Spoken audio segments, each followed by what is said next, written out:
Desde que llegó al mercado en 2006, del Jeep Compass se han vendido más de 2,5 millones de unidades, siendo uno de los coches más exitosos de la marca en su historia reciente. Aquí me acompaña la tercera generación, una generación que ha abrazado por completo la electrificación.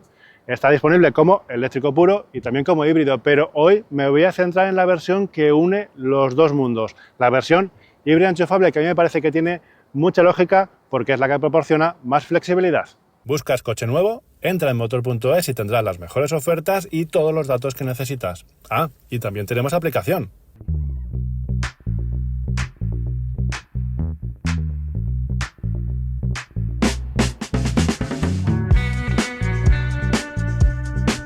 El Compass e-Hybrid Plug-in combina un motor de combustión con uno eléctrico y una batería que se recarga desde un enchufe, permitiendo circular sin gastar una gota de gasolina durante buena parte del día a día. En viajes largos o en escapadas lejos del asfalto podemos, si queremos, olvidarnos de buscar puntos de carga y movernos sin preocupaciones y con libertad. Y aunque tenga enchufe, lo que más me gusta del nuevo Compass es que sigue pareciendo un Jeep de los de siempre. Líneas rectas, presencia muy robusta y las características propias de la marca, como la parrilla de 7 ranuras, que ahora está iluminada, o los pasos de rueda trapezoidales. Además del atractivo visual, este diseño también esconde bastantes soluciones funcionales interesantes, por ejemplo, desde el punto de vista aerodinámico, empezando con estas ramas de aquí que se abren y se cierran para beneficiar el flujo aerodinámico. También unas entradas de aire que hay ahí para dirigir mejor el aire por los pasos de rueda. También hay en la parte trasera, también los hay para que salga el aire bien.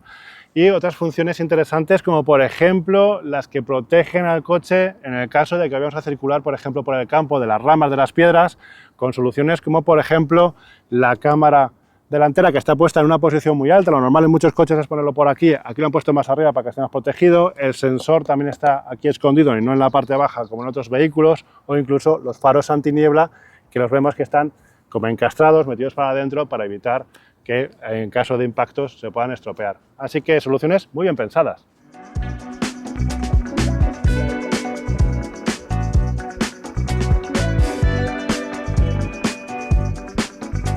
Por fuera el Compass es muy Jeep y por dentro también vamos a encontrar muchas características que identifican a la marca, pero aquí además en un ambiente muy sofisticado. Para empezar, la percepción de calidad es muy alta, los materiales son agradables tanto a la vista como al tacto, tanto en la parte superior del salpicadero como en la consola y en las puertas. Los ajustes son muy buenos, hay una sensación general de solidez y además tenemos una visión bastante tecnológica de este interior.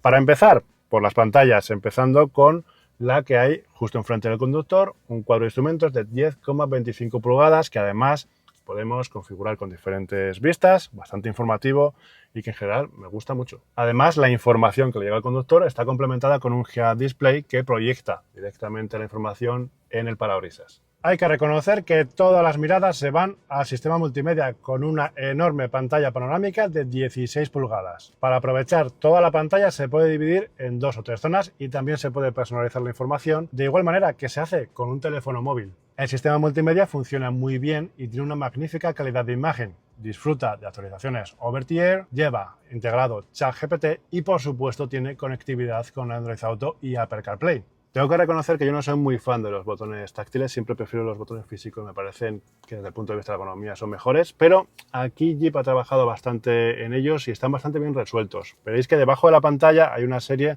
de botones que, lo dicho, son táctiles, pero tienen mucho sentido, dan acceso a funciones principales, así que es fácil de dar con ellos y que funcionen bien. No es de estos que hay que dar varias veces hasta que aciertas y demás. Además, el del volumen sí que es físico, y eso está muy bien pensado. Otro detalle interesante es que no tenemos un modo de climatización como tal, sí que algunas de las funciones ya están aquí, pero lo bueno es que siempre vamos a tener en pantalla la climatización para ajustar la temperatura tanto del acompañante como del conductor, siempre visible en ambos lados de la pantalla, que es otro elemento que está bastante bien porque además es grande, se ve bien, es fácil de tocar, con lo cual no hay que meterse por menús y submenús y perderse mientras estamos conduciendo entre la pantalla buscando esas funciones.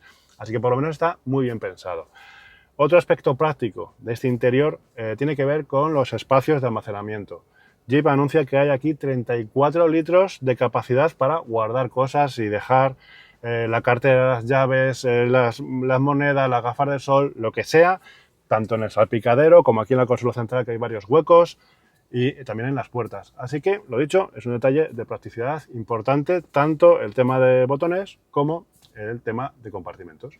El Compass híbrido enchufable puede venir muy cargado de equipamiento, ofreciendo asientos calefactables, ventilados y con masaje, volante calefactable, un buen sistema de sonido con 9 altavoces, una cámara de 360 grados, un sistema de iluminación ambiental y una larga lista de sistemas de seguridad y asistentes de conducción. Las plazas traseras del Compass sorprenden gratamente por el espacio disponible. Estamos, al fin y al cabo, en un todo camino compacto y aún así, fijaros todo el espacio que hay para las piernas. Hay muchísimo sitio para las rodillas y eso que este asiento está colocado para mi posición de conducción. Y tampoco está nada mal el espacio para la cabeza. Hasta 1,85 m más o menos va a haber sitio. Es verdad que como yo supero esa altura, pues ya voy rozando, pero aún así la forma del techo, que no tiene esa caída que tienen algunos otros modelos, nos permite aprovechar bastante sitio por arriba. También, y esto ya es menos habitual en este segmento, en cuanto a anchura, no está nada mal. Un tercer pasajero en esta plaza central iría razonablemente cómodo. Es verdad que en ese sentido no va a ser todo lo holgado que serían otro tipo de coches mucho más grandes, como es obvio, pero comparado con otros coches de este segmento, sí que es un sitio donde podrían bajar 3 personas en un recorrido largo sin que fuera muy pesado, sobre todo porque además también tenemos el suelo plano. Aquí vamos a encontrar también diferentes elementos de confort, como por ejemplo las salidas de ventilación. Tenemos un par de tomas USB y además una toma de 12 voltios que siempre viene bien en un coche que además podemos meter un poquito por el campo y necesitamos enchufar alguna cosa. Tenemos bolsillos para los respaldos, también tenemos un reposabrazos y otros elementos interesantes como estas ventanillas que son súper grandes, con lo cual nos da mucha luz al habitáculo y a eso se le añade también este techo solar panorámico tan grande y que las puertas se abren en un ángulo muy grande, algo que es realmente práctico, por ejemplo, cuando queramos colocar sillitas infantiles aquí detrás o simplemente para acceder. Así que estas plazas traseras están muy bien resueltas.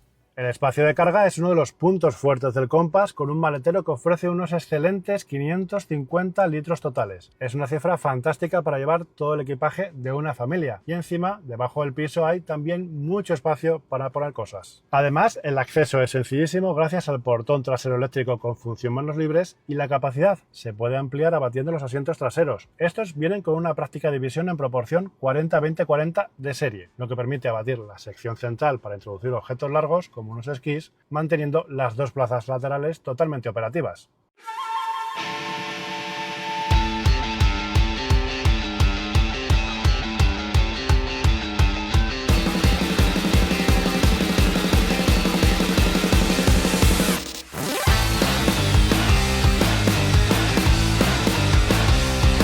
Ya estoy al volante del Jeep Compass e-Hybrid Plug-in, es decir, esta versión híbrida enchufable que lo que hace es combinar un motor de gasolina de 1,6 litros y 150 caballos con un motor eléctrico de 125 caballos. En total, el sistema genera una potencia máxima de 225 caballos combinados, que no está nada mal para un vehículo de carácter familiar como este. La tracción siempre es delantera y la transmisión se confía a una caja automática de doble embrague y 7 marchas. Por su parte, la batería tiene una capacidad de 17,9 kWh, así que es bastante grande y eso nos permite que este coche sea capaz de homologar hasta 94 kilómetros en modo 100% eléctricos con la batería llena. Así que está muy bien y además si hacemos ciudad vamos a superar el centenar sin ningún tipo de problemas. Eso significa que la gran mayoría de la gente va a poder hacer sus trayectos cotidianos, sus trayectos del día a día, sin gastar una sola gota de gasolina, así que eso está muy bien. Sobre todo porque este Compass, cuando va en modo eléctrico, es una gozada.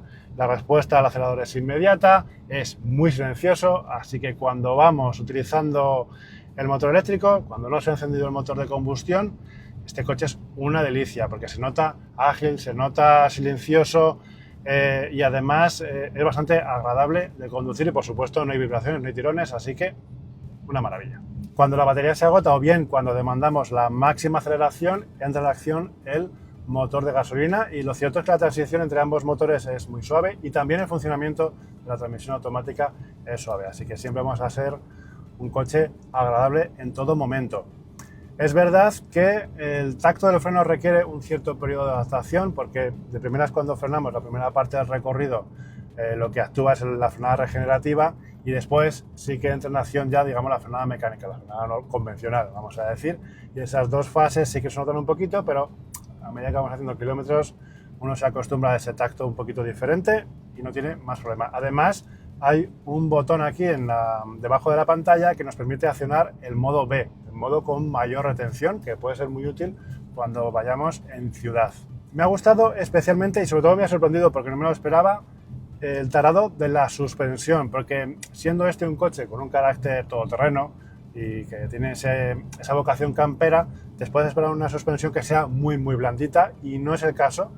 Creo que tiene un buen tarado porque al final no tiene unos balanceos demasiado acusados en las curvas, en todo el rato se siente muy aplomado, muy seguro y tiene un buen equilibrio entre esa comodidad y también esa firmeza necesaria para notar ese aplomo. Y eso está muy bien en un coche que además tiene unas prestaciones notables. Lo dicho, tenemos 225 caballos y eso hace que este coche sea capaz de hacer el 0 a 100 en solo 8 segundos, que es increíble, muy rápido. Podemos modificar el comportamiento del coche con los modos de conducción que se ajustan mediante este interruptor que se llama Select Terrain.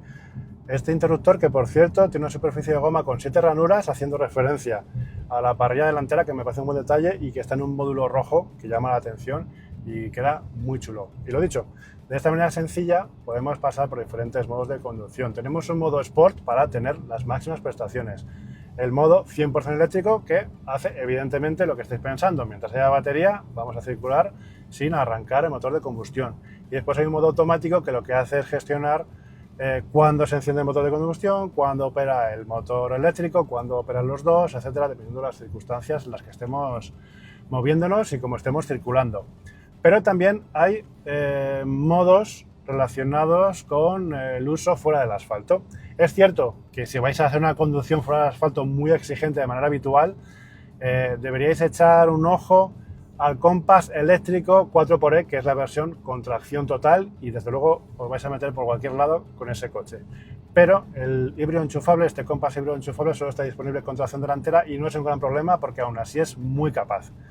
Lo dicho, tenemos modos que nos van a permitir maximizar la tracción fuera del asfalto con un modo nieve, por ejemplo, y otro modo que es arena y barro. Y todos estos modos, al final, tanto los de conducción como los de tracción, que están todos integrados dentro de este Select Terrain, van cambiando diferentes parámetros del coche, ya sea la dirección, el tacto del freno, el control de estabilidad, las ayudas de conducción, etcétera. Así que realmente se nota y mucho. Hace poquito he estado en una presentación de Jeep probando el Compass en circuitos off-road y lo cierto es que es mucho más capaz fuera del asfalto de lo que pensáis. Y es que al fin y al cabo este coche tiene 200 milímetros de altura libre al suelo, que es mucho en este segmento. Además tiene unas muy buenas cotas off-road y eso le va a permitir superar obstáculos con mucha facilidad, incluso siendo de tracción delantera.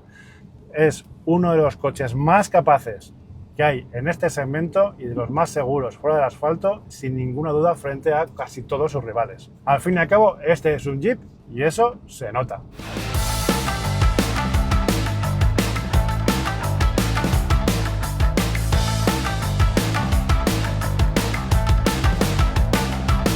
El Jeep Compass es uno de los coches con más personalidad del segmento y en esta versión híbrida enchufable, que está disponible desde 46.600 euros, también es una de las más versátiles que podemos encontrar en el mercado.